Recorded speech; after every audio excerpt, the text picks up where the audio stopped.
주님의 사랑으로 여러분들을 사랑하고 축복합니다.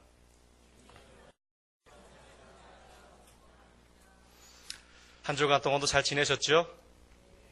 네. 2부 예배 때 우리 중고등부 아이들 얼굴을 보니까요, 표정들이 없어요. 힘든가 봐요. 네. 근데 어른들도 그런 것 같아요. 요즘에 세상에 그렇게 기분 좋을 만한 일들, 막 사람을 신명나게 하는 그런 일들이 좀 많아야 되는데 그렇지 못하고 늘 우리들의 마음을 우울하게 하는 그런 사건, 사고들이 많이 일어납니다. 그러나 그때도 하나님은 함께 하십니다. 함께 하시는 하나님으로 인해서 여러분들의 마음이 회복되어지고 다시 한번 용기를 내고 다시 한번 주님과 함께 동행하시는 그러한 날마다의 삶이 되시기를 주님의 이름으로 부탁을 드립니다. 우리 한국 땅에 복음이 들어온 지가 130여 년이라고 하는 시간이 흘렀습니다. 이제 어느덧 우리 한국 교회도 어린아이의 모습에서 벗어나서 청년기를 지나서 이제 장년기에 그런 접어든 한국 교회입니다. 그런데 문제는 그 한국 교회가 그 한국 교회의 구성원인 저와 여러분들이 겉모습은 어른의 모습인데 성숙하지 못한 그런 모습을 보여서 종종 사회로부터 비난의 대상이 되고 있는 것은 참 안타까운 일이 아닐 수 없습니다. 겉모습은 이미 어른이지만 속으로는 어린아이의 모습을 가진 성인아이의 현상이 오늘 우리 한국 교회에 또 우리 그리스도인들에게 너무나 많이 있어요.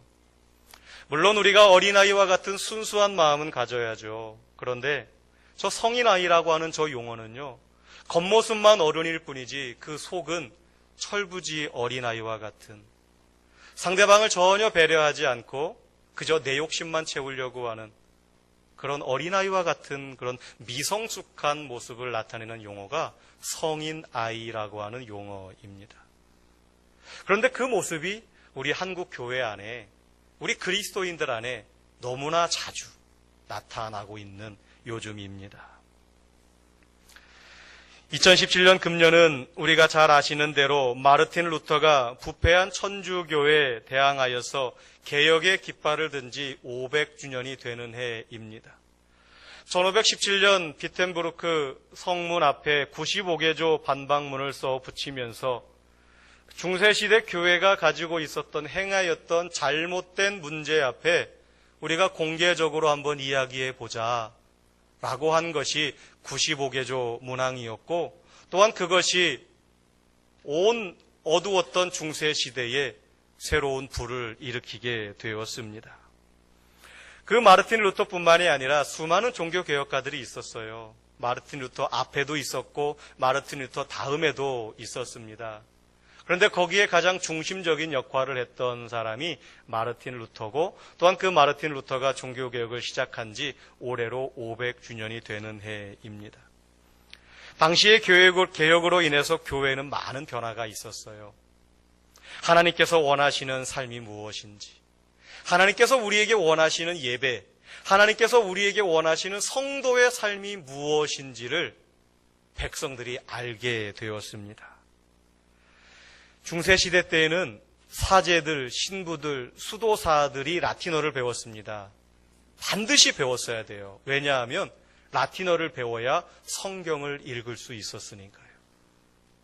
다시 말해서 사제들과 신부들과 일부 종교 지도자들만 성경을 읽을 수 있었다라는 겁니다. 일반 국민들은 성경을 소유할 수도 없었고 소유해 본들 라틴어를 모르니까 읽을 수가 없었습니다. 그런데 마틴 루터가 종교개혁을 시작을 하면서 가장 먼저 한 일이 뭐냐면 자기네 언어로, 독일어로 그 라틴어 성경을 번역한 일이었습니다. 그래서 수많은 독일 국민들이 저마다 자기들의 언어로 성경 말씀을 읽게 되었고, 모든 사람들이 그 말씀을 읽으면서 하나님의 뜻이 무엇인지, 하나님께서 이 땅을 향하신, 백성을 향하신 하나님의 계획하심이 무엇인지 사람들이 알게 되었습니다. 그러면서 교회는 새로운 부흥이 시작되었습니다.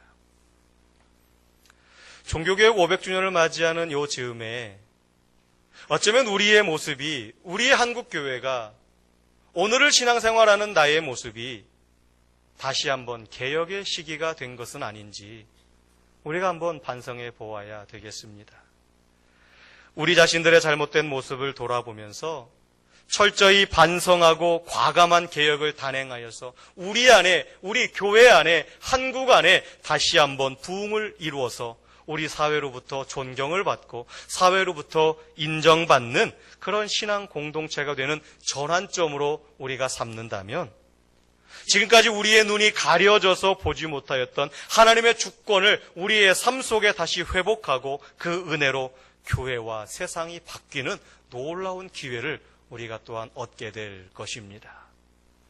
그런 면에서 우리가 함께 읽은 오늘 본문 미가서 6장 6절로 8절까지의 말씀을 우리는 다시 한번 상고해 볼 필요가 있겠습니다.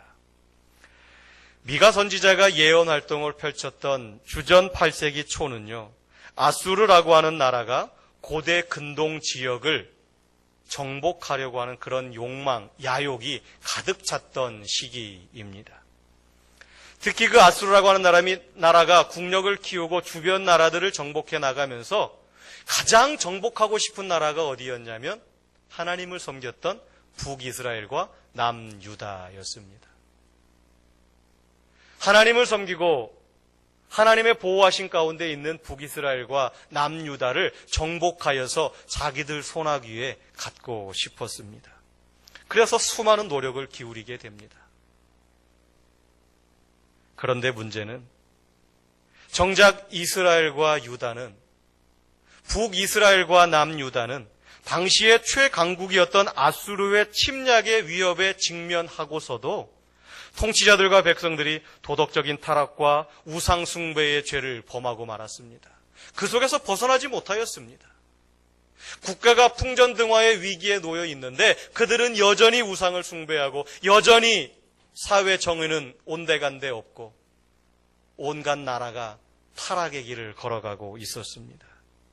그러다 보니 그 위험한 속에서도 하나님의 도우심을 그들은 받을 수가 없었지요. 이러한 때에 미가 선지자는 백성들에게 회개하고 하나님께로 돌아와서 정의와 사랑을 행함으로 살 길을 찾으라라고 선포하고 있습니다. 미가는 남유다와 북이스라엘의 죄를 두 가지로 나누어서 지적을 합니다. 첫째는 하나님에 대한 죄를 지적을 하는데 백성들 사이에 만연했던 우상 숭배의 죄를 지적을 합니다. 그리고 겉으로는 하나님을 섬기는 척하면서 자신의 배만, 자기의 욕심만 채우는 종교 지도자들의 악행을 미가 선지자가 지적을 합니다. 하나님께서 가장 싫어하시는 것이었잖아요. 나 외에 다른 신을 섬기지 말라 그랬는데 안타깝게도 북이스라엘과 남유다는 우상을 숭배하고 하나님을 버리고 말았습니다. 그리고 당시의 종교 지도자들은, 말씀을 아는 자들은 하나님의 뜻대로 살아야 됨에도 불구하고 올바른 길로 백성들을 가르쳐야 됨에도 불구하고 자기의 뱃속 채우는 데만 열을 올렸던 때였습니다.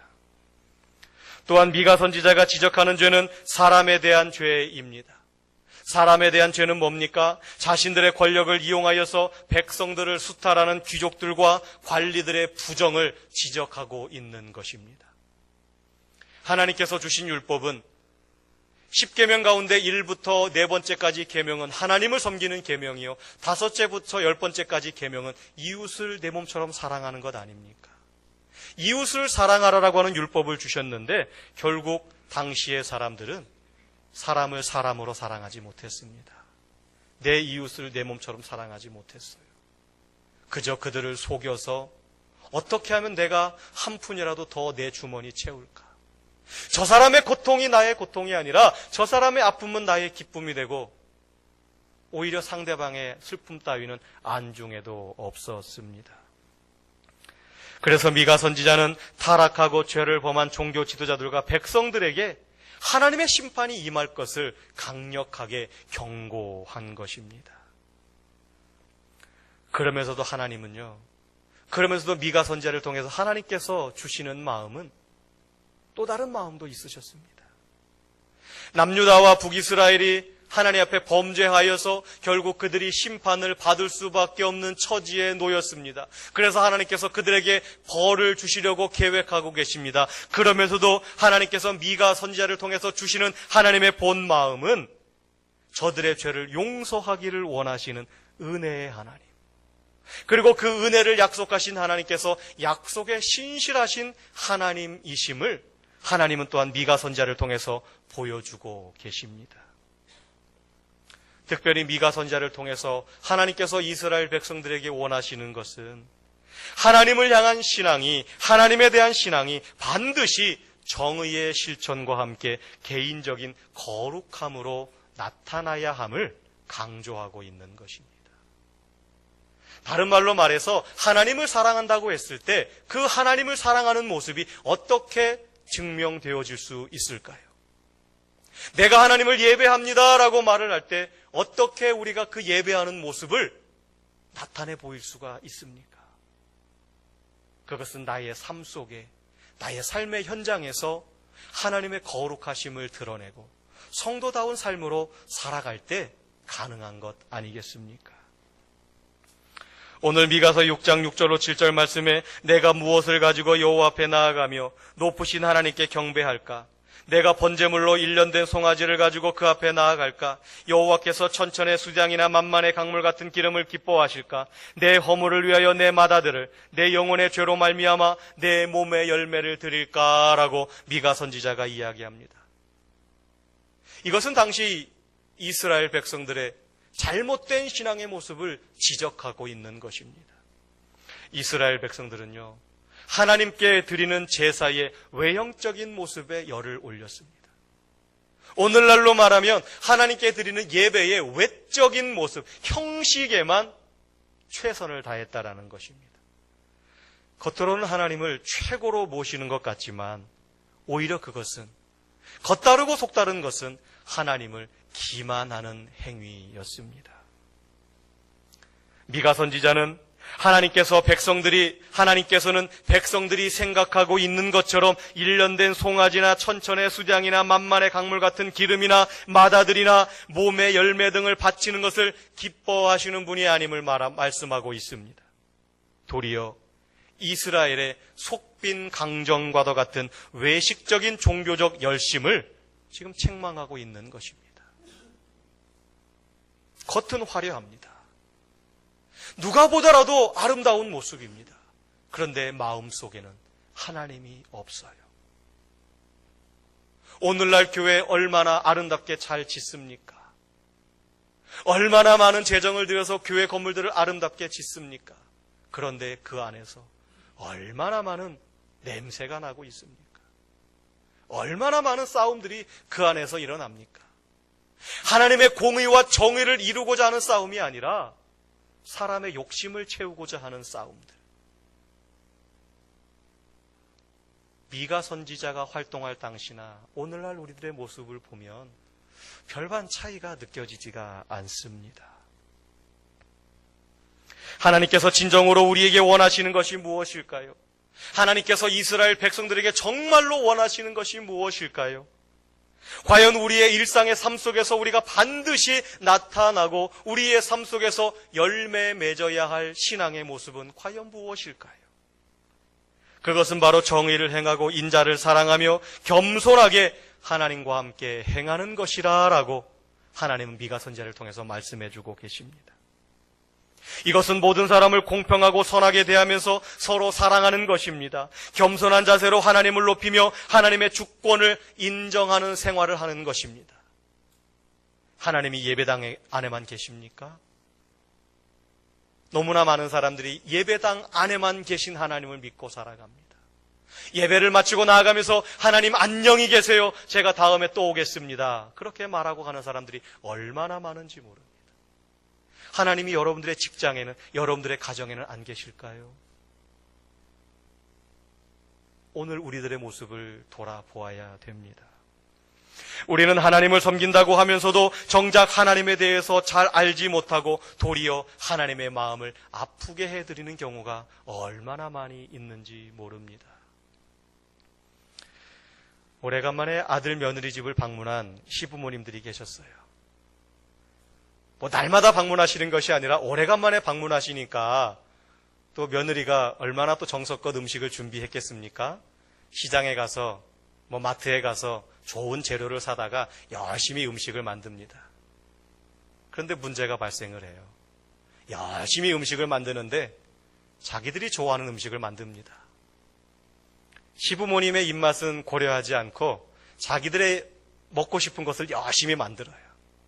그리고 갖다 드렸습니다. 드세요. 열심히 만들었어요. 거기까지는 그래도 그래 한번 먹어보자 라고 할 수 있겠지요. 한 숟가락 떠서 맛을 보았는데 전혀 시부모님의 입맛에 맞지 않는, 그것도 여전히 자기들의 입맛에 맞게 간을 맞추고 말았습니다. 자, 과연 그렇게 행동했을 때 정말로 시부모님을 잘 대접한 것이라고 말할 수 있을까요? 정말 부모님을 섬기는 마음이라고 말할 수 있을까요? 거기에 정성이 빠지지 않았습니다. 수고가 빠지지 않았어요. 재물도 빠지지 않았습니다. 그런데 문제는 시부모님을 생각하는 마음이 빠졌어요. 시부모님이 원하시는 마음이 빠졌습니다. 내가 원하는 대로, 내 마음대로, 내가 좋은 대로. 하나님을 섬기는 것도 마찬가지 아닐까요? 하나님께서 이스라엘 백성들을 자녀 삼아 주시고 그들에게 은혜를 베풀어 주셨습니다. 그렇다면 이제 하나님의 자녀로서 그 어느 누구보다도 하나님의 마음을 잘 헤아려서 하나님 앞에 영광을 돌리고 하나님 기뻐하시는 삶을 살아서 하나님의 마음을 시원케 드려야 될 삶이 이스라엘 백성들에게 있는데, 오히려 그들은 하나님을 진노하시도록 만드는 못된 자식들이 되고 말았습니다. 호세아 선지자가 호세아 4장 6절로 8절에서 이렇게 말합니다. 이 백성이 하나님을 아는 지식이 없어서 망하는도다. 하나님을 아는 지식이 없어서 망하는도다. 오늘 우리들의 모습은 어떻습니까? 우리는 하나님의 마음을 잘 알고 있습니까? 오늘 나는 하나님의 마음을 알아가려고 애쓰고 있습니까? 알게 된 말씀을 내 삶 속에서 우리가 잘 살아가고 있습니까? 오늘 미가 선지자의 외침이, 호세아 선지자의 외침이 다른 사람을 향한 외침이 아니라 하나님께서 택하신 자녀들을 향한 외침이라는 것에 우리는 주목해 보아야 합니다. 그리고 여기서 우리가 한 가지 오해하지 말아야 될 것은, 하나님께서는 제사와 제물 자체를 필요 없다라고 하신 것이 아닙니다. 그러면 너희들이 드리는 예배가 필요 없고 너희들이 드리는 제물이 필요 없다가 아닙니다. 미가 선지자는 우리에게 예배와 제사와 삶은 결코 분리될 수 없음을 강조하고 있는 것입니다. 예배가 의미가 없는 것이 아니라 예배드리는 사람의 삶의 모습이 중요함을 말하고 있는 것이지요. 삶의 행위가 수반되지 않는 예배는 결국 하나님을 멸시하는 것이기 때문입니다. 하나님의 주권을 인정한다면 예배당 안에도 계신 그 하나님이 세상에도 계심을 우리가 인정하는 것입니다. 그래서 우리의 삶의 모습이 예배 때의 모습과 동일하게 이어져 감을 말하고 있는 것이지요. 이스라엘은 세 가지의 심각한 범죄를 저지르고 말았습니다. 그 첫 번째는 정의가 무너져 내렸어요. 이스라엘 안에 더 이상 정의와 공의는 찾아볼 수가 없었습니다. 정의의 부재는 어느 시대나 심각합니다. 불의와 불법이 성행하여 권력과 부를 소유한 사람들이 횡포를 부립니다. 당시의 종교 지도자들마저 여기에 편승하여 놀아나는가 하면 사회의 불의에 대해서 눈을 감고 입을 다물고 있었습니다. 지도자들의 타락은 자연스럽게 온 이스라엘 백성들에게 흘러가고 말았습니다. 오늘날 우리나라에 왜 그렇게 일할 만한 일꾼이 없습니까? 왜 공직자들을 세우려고 하면 안 걸리는 것이 없습니까? 공직자들뿐만입니까? 거기서 우리는 자유할 수 있을까요? 위장전입, 투기, 우리가 그들을 손가락질할지 모르지만 어쩌면 우리들 안에도요, 너무나 우리는 쉽게 그러한 일들을 행하고 있는 것은 아닙니까? 죄악된 삶을 살면서도 그들은 종교적인 절기는 열심을 다해 지켰습니다. 사회에서는 자기 맘대로 살아가면서도 하나님께서 정하신 그 절기는 누구보다도 더 열심히 지키는 척을 했습니다. 형식만이 남아있는 제사였고 형식만이 남아있는 예배였습니다. 두 번째로 인자를 사랑하는 것 역시 무너져 버렸습니다. 하나님께서는 이웃을 사랑하라고 말씀하셨습니다. 그런데 이스라엘 공동체 안에는 허울뿐인 율법이 되고 말았습니다. 이웃을 사랑하여 하나됨을 이룰 것을 당부하셨는데 자신의 안위만을 생각하며 이웃의 마음을 아프게 하였습니다. 제 머릿속에서 떠나지 않는 사진 하나가 있습니다. 불과 얼마 전에 일어난 일이지요. 장애인 아이를 둔 부모가 사람들 앞에서 무릎 꿇고 호소하는 장면입니다. 학교 부지에 장애인 학교를 세워야 되는데 그곳에 장애인 학교를 세우면 땅값이 떨어지고 집값이 떨어지기 때문에 학교를 세울 수 없다라고 말하는 나라가 요즘 우리나라 강남입니다. 과연 그것이 옳은 모습일까요? 학교 부지에 학교를 세우는 것이 무슨 문제가 됩니까? 학교 부지에 한방병원을 세우려고 하는 자들이 잘못된 사람들이지요. 거기에 왜 학교를 세우면 안 되고 한방병원을 세우면 됩니까? 누군가는 이득을 얻을 사람들이 있으니까. 자기가 그 이득을 취하려고 하니까. 저와 여러분은 다 장애인입니다. 또한 잠재적인 장애인들입니다. 제가 2부회 때도 말씀드렸어요. 저는 장애인입니다. 안경을 쓰고 있잖아요. 시각적인 장애가 있어요. 안경을 벗으면 세상이 잘 보이지가 않아요. 뿌옇게 보입니다. 흐리게 보여요. 장애인이죠. 또 제 뼈에는 핀이 4개가 박혀 있어요. 장애인이죠. 과연 그것이 내가 누군가를 사랑함에 있어서 다른 사람이 나를 사랑함에 있어서 문제가 될 수 있는 것들일까요? 주님께서 우리에게 말씀하신 이웃 사랑하기를 네가 네 몸 끔찍이 살아가는 것처럼 사랑해라, 주님의 말씀입니다. 우리가 그렇게까지는 못할지라도 사람을 사람으로서 사랑할 수 있는 마음이 우리 그리스도인들에게는 있어야 되지 않을까요? 세 번째로 겸손하게 하나님과 동행하는 것 역시 무너지고 말았습니다. 첫 번째, 두 번째는 세 번째가 잘 이루어지면 자연스럽게 이루어지는 것입니다. 하나님과 동행하는 삶을 살게 되면 세상에 정의가 세워지고요, 세상에 사랑이 넘쳐나게 됩니다. 근데 세 번째가 이루어지지 않으니까 첫 번째, 두 번째는 말할 것도 없는 것 아닙니까? 미가가 애타는 심정으로 외칩니다. 사람아, 주께서 선한 것이 무엇임을 내게 보이셨나니 여호와께서 내게 구하시는 것은 오직 정의를 사랑하며 인자를 사랑하며 겸손하게 내 하나님과 함께 행하는 것이 아니냐. 하나님께서 원하시는 것은 이 땅에 정의가 강같이 흘러가고 사랑이 강물같이 흘러가는 것입니다. 하나님을 믿는 자녀들이 늘 하나님과 동행하는 삶을 살아가는 것입니다. 하나님께서는 심판을 원하시는 것이 아니라 이스라엘 백성들이 회개하고 돌아오는 것을 기뻐하고 계십니다. 과연 미가 선지자가 외치고 있는 이 시대, 주전 8세기나 아니면 마르틴 루터를 비롯한 수많은 종교개혁가들이 종교의 개혁을 외쳤던 중세 시대의 모습과 2017년 오늘을 살아가는 우리들의 모습, 우리들의 교회, 우리 한국의 현실과 과연 얼마만큼의 차이가 있을까요?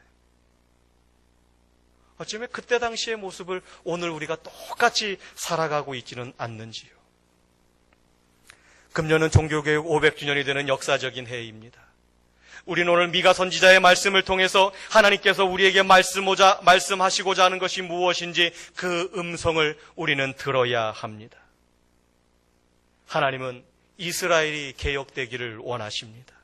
백성들이 위선적이고 냉랭한 형식적인 예배에서 벗어나서 살아계신 하나님을 바르게 예배하고 섬기기를 원하셨습니다. 겸손하게 하나님과 함께 행하면서 하나님께서 기뻐하시는 정의로운 삶을 살고 이웃을 주님의 사랑으로 사랑하며 살라고 오늘 우리에게 말씀하고 계십니다. 개혁이 무엇입니까? 잃어버린 본래의 모습을 회복하는 것, 그것이 개혁입니다. 그러면 그 개혁의 기준을 우리가 어디서 찾을 수 있을까요? 우리가 본래 돌아가야 될 모습은 이미 말씀 안에서 하나님께서 말씀하여 주셨습니다. 오늘 우리는 얼마나 복받은 자들인지 모릅니다. 여러분들에게 저마다 성경책 한 권씩이 들려있지 않습니까? 저 같은 경우에 10권이 넘더라고요. 제가 가는 곳곳마다 저는 책을 둡니다. 문제는 읽어야 됩니다. 읽어서 하나님의 뜻이 무엇인지 우리가 알아야 됩니다. 알고 내 뜻대로 하나님을 섬기는 것이 아니라 하나님 기뻐하시는 뜻대로 우리의 삶을 살아가야 되겠습니다. 중세시대 500년 전 마르틴 루터가 종교개혁을 일으켰던 시대, 그때는 사회정의가 실종되었고 서로 간에 사랑하는 말씀이 사라져버렸고 영적인 암흑의 시대가 되었습니다.